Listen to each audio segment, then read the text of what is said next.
नमस्कार भाई लोग, कैसे हैं आप लोग। तो आज के इस वीडियो में एक बार फिर से मैं आपका बहुत ही ज़्यादा स्वागत करता हूं आपके ही अपने चैनल टेक्निकल ट्रेडर में। तो कैसा रहा आज का आपका ट्रेडिंग सेशन। तो देखिए, आज जो मार्केट में ट्रेडिंग हुई है, जैसा आज मार्केट रहा है वो बहुत ज़्यादा आरबीआई की जो आज प्रेस कॉन्फ्रेंस थी, जो स्टेप्स उन्होंने लिया था उस पर आज डिपेंड रही मार्केट। देखिए, इसका पता तो आज सुबह ही चल गया था सारे लोगों को, लेकिन उसके बाद भी इसमें एक गेम खेला गया, ऑपरेटर द्वारा इसमें गेम खेला गया और जो रिटेल इन्वेस्टर्स हैं उनको फंसाया गया इसमें। तो इस वीडियो में हम बात करने वाले हैं क्या एक आज जो गेम खेला गया इस न्यूज़ को लेकर, इसके बारे में भी, और साथ में जो स्टेप्स लिए गए, हालांकि स्टेप्स तो अच्छे लिए गए, इकोनॉमी को सुधारने के लिए लिए गए, जो कोविड का इम्पैक्ट है उसको कम करने के लिए लिए गए, जो स्लो डाउन होती जा रही है, जो जीडीपी की बात कही गई है कि 2021 का जो फाइनेंशियल ईयर होगा उसमें निगेटिव रहने की उम्मीद है, उससे उबारने की कोशिश की गई है, जो स्टेप्स लिए गए हैं। लेकिन उसके बावजूद आज आपने देखा होगा कि जैसे ही मीटिंग शुरू हुई और उन्होंने अपने स्टेप्स, जो मेजर्स, इंपॉर्टेंट पॉइंट्स थे वो बताना शुरू, वैसे ही मार्केट गिर गई। तो क्या कारण हुआ कि कोशिश तो अच्छी की गई लेकिन उसके बाद भी मार्केट गिर गई। उसके साथ में हम बात करने वाले हैं कि इसका क्या इम्पैक्ट पड़ने वाला है आने वाले समय में बैंकिंग सेक्टर पर, एनबीएफसीज पर, बजाज फाइनेंस पर। देखा होगा कि बजाज फाइनेंस, बजाज फिनसर्व में भारी करेक्शन आज देखने को मिली। तो क्या ऐसा स्टेप्स लिए गए कि जिसके कारण कि ये जो शेयर थे वो चढ़ने की जगह गिर गए। साथ ही बात करने वाले हैं, जो कि मैं 2 दिन से आपको बता रहा था, एक स्पेसिफिक सेक्टर के बारे में बता रहा था कि आप वहाँ इन्वेस्ट करो, आपका पैसा वहाँ नहीं डूबेगा। उस सेक्टर की भी आज बात करेंगे, क्योंकि आज सारे जो सेक्टर्स थे गिरे हुए थे, रेड में थे, लेकिन यह एक सेक्टर था जो कि काफ़ी अच्छा चल रहा था। साथ में निफ्टी, आईटी और मीडिया भी थे, लेकिन यह सेक्टर भी था काफ़ी अच्छा, लगभग 1% की तेज़ी थी इसमें। तो ये सारी बातें इस वीडियो में करने वाले हैं, काफ़ी इंपॉर्टेंट वीडियो होने वाला, काफ़ी आपको इससे नॉलेज मिलने वाली है।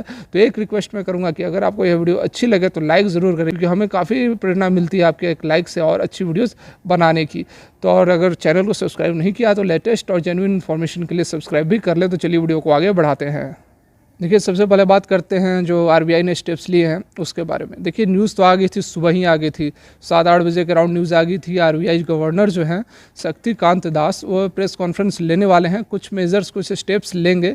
तो वो स्टेप्स जो था मार्केट को पहले से पता था, मोरेटोरियम को लेकर जो बातें चल रही थी मार्केट में को पहले से पता थी कि इस तरह के स्टेप्स लेने वाले हैं।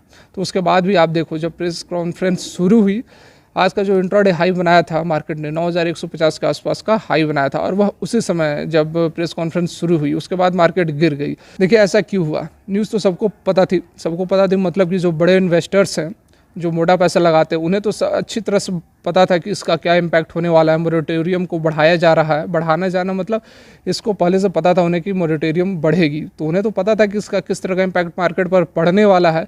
उसके बाद फिर मार्केट चढ़ा और फिर गिर क्यों गया, कभी आपने सोचा है।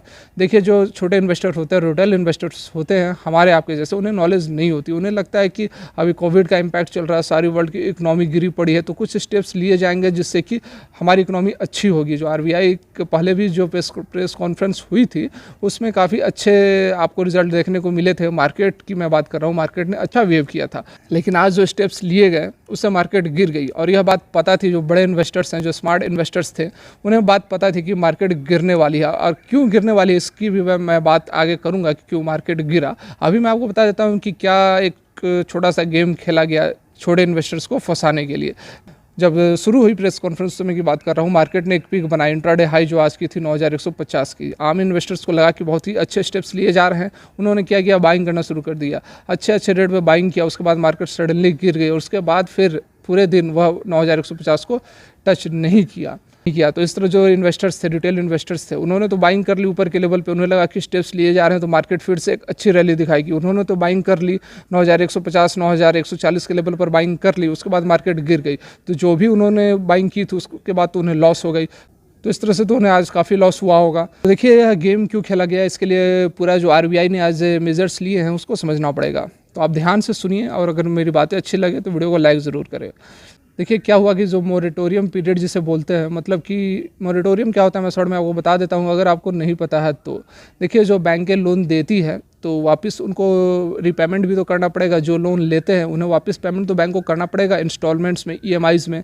तो अभी जो मोरेटोरियम पीरियड उसे बोलते हैं कि कुछ फिक्स्ड इंटरवल ऑफ समय दिया जाता है जिसमें कि कोई भी पेमेंट नहीं किया जाता है, वह फ्री हो जाता है, एग्जेम्प्टेड हो जाता है पेमेंट करने से। उसका बहुत सारे रीजंस हो सकते हैं कि क्यों उसे छूट दी जाती है। तो देखिए उसी को मोरेटोरियम बोलते हैं, मोरेटोरियम पीरियड बोलते हैं।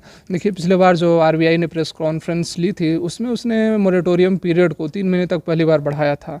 1 मार्च से लेकर 31 मई तक मोरेटोरियम पीरियड को बढ़ा दिया था, मतलब कि उस बीच में कोई भी ईएमआई का पेमेंट नहीं करना था। 31 मई मतलब कि अभी इस महीने के लास्ट में वह ख़त्म होने वाली थी। तो आज जो प्रेस कॉन्फ्रेंस हुई उसमें 2-3 बातें बताई गई है, लेकिन मेजर जो आज मुद्दा रहा, मेजर जो इम्पैक्ट मार्केट पर पड़ा हुआ था मोरेटोरियम का।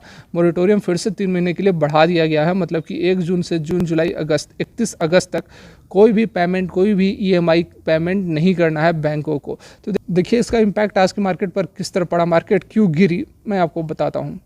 देखिए आज जो मार्केट गिरी उसका 2 मेन रीज़न था। एक तो बजाज फाइनेंस और बजाज फिनसर्व। बजाज फिनसर्व की ही वो पेरेंट कंपनी होगी और उसकी सब्सिडियरी है बजाज फाइनेंस। तो देखिए बजाज फिनसर्व की कल रिजल्ट आई थी जिसमें कि 77% जो उसकी प्रॉफिट थी उसमें डिक्लाइन आई थी, तो जिसके कारण कि उसमें भारी करेक्शन, लगभग 9-10% के करीब उसमें करेक्शन देखने को मिली। तो जिसके कारण कि वह निफ्टी पे काफ़ी प्रेशर बनाए हुए था, उसे चढ़ने नहीं दे रहा था। देखिए दूसरा जो फैक्टर रहा आज मार्केट की चाल को ख़राब करने में, और आरबीआई के द्वारा जो आज प्रेस कॉन्फ्रेंस ली गई उसमें जो उन्होंने मोरेटोरियम पीरियड को बढ़ा दिया, उसका काफ़ी इम्पैक्ट रहा इसके मार्केट पर। अब इम्पैक्ट कैसे रहा मैं आपको बताता हूँ। देखिए जो बैंक लोन दी हुई थी एनबीएफसी या फिर अपने छोटे कस्टमर्स को लोन दिया हुआ था, अब 3 महीना तक तो पहले ही उन्हें 3 महीना तक कोई पेमेंट नहीं मिल रही थी। इसके बाद भी अब आने वाले 3 महीने तक भी पेमेंट नहीं मिलेगी, जिससे कि इनका काफ़ी अब जो अगला क्वार्टर्स का रिजल्ट आएगा उस पर आपको इम्पैक्ट देखने को मिलेगा। जो इनका बैलेंस शीट है उस पर आपको इम्पैक्ट देखने को मिलेगा। तो इस तरह जो बैंकिंग सेक्टर थी उनको 6 महीना तक कोई भी लोन का पेमेंट नहीं मिलेगा। 6 महीना काफ़ी बड़ी बात होती है, ठीक है। बाकी जो एनबीएफसीज़ के लिए तो अच्छी खबर है, लेकिन जो फाइनेंशियल इंस्टीट्यूशन हुई, जो बैंकिंग सेक्टर्स हुई, एनबीएफसीज़ के लिए भी यह बहुत बड़ी बात, बहुत अच्छी बात नहीं है। यह मैं अभी आपको आगे समझाता हूँ। लेकिन मेनली जो बैंकिंग सेक्टर है काफ़ी अफेक्ट हुआ इस मोरेटोरियम पीरियड को बढ़ाने से, जिसके कारण कि मोरेटोरियम पीरियड को बढ़ाना नहीं चाह रही थी बैंकें, लेकिन आरबीआई के द्वारा दबाव था जिसके कारण कि अब इन्हें करना ही पड़ेगा।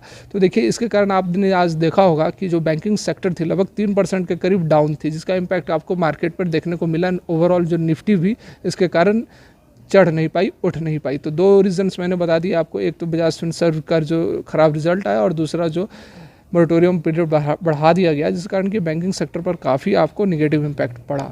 अब बात कर लेते हैं कि जो एनबीएफसीज़ थी उनके लिए भी यह बहुत ही अच्छी न्यूज़ नहीं थी, बहुत ही बढ़िया न्यूज़ नहीं थी। न्यूज़ ठीक थी लेकिन बहुत ज़्यादा इम्पैक्ट नहीं पड़ने वाला है। कारण क्या है? देखिए कारण यह है कि ठीक है एनबीएफसीज़ ने जो लोन ली हुई थी बैंकों से, अगले 3 महीने तक भी उनका अब इंस्टॉलमेंट ईएमआईज़ का पेमेंट करने के लिए यह फ्री है, मतलब कि नहीं करेंगे अब 3 महीने तक, 31 अगस्त तक। अब तो एक यह भी बात है कि इनका भी जो बिज़नेस है, इनका बिज़नेस क्या है, यह लोन लेकर दूसरों को लोन देते हैं, कम रेट पर लोन लेते हैं और अधिक रेट पर लोन देते हैं। तो अब जो इन्होंने भी जो पेमेंट किया होगा, इन्होंने भी जो फाइनेंस की होगी अपने कस्टमर्स को, उससे भी अब यह वापस ईएमआई का पेमेंट नहीं ले सकते हैं अगले 3 महीने तक। तो एक तरफ तो ये पेमेंट दे भी नहीं रहे हैं बैंकों को और दूसरी तरफ यह ले भी नहीं सकते हैं अपने छोटे कस्टमर्स से।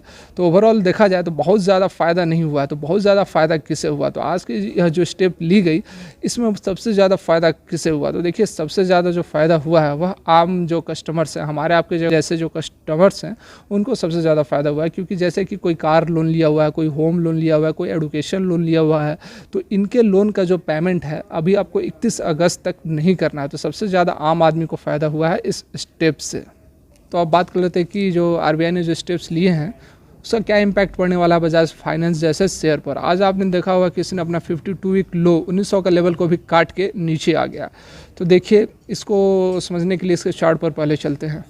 तो देखिए यहाँ चार्ट से समझने की कोशिश करते हैं। आप देख सकते हैं कि इसने आज जो लो बनाई थी लगभग 1867-68 का लो बनाया था। यह देखिए जो टेक्निकल पैरामीटर होती हैं कितनी अच्छी तरह काम करती है। कोई मतलब सारी की मैं बात नहीं कर रहा हूँ, कुछ पैरामीटर्स होती हैं, जैसे कि आप देख लो यह पिवोट पॉइंट है।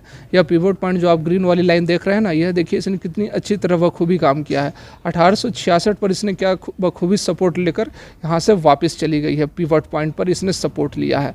उसके बाद आप देखो इसने जो 52 वीक का लो तो काट चुका है। इसने जो इससे पिछली जो लो बनी थी, यह देखिए इस दिन बनी थी, यह 27 अप्रैल को बनी थी, मतलब 1919 या 1920 की लो बनी थी, उसको काट के यह नीचे आ चुकी है। तो ऑलरेडी एक जो सपोर्ट बनी हुई थी 1900 के लेवल पर, उसको तो ये 1920 के लेवल पर उसे तो इसने काट दिया। अब आने वाले समय में इस जो पिवोट पॉइंट पर सपोर्ट ली हुई है इसने 1866 पर, इसको देखना होगा। अगर इसे भी काट देता है उसके बाद आपको एक और करेक्शन नीचे की ओर देखने को मिल सकता है।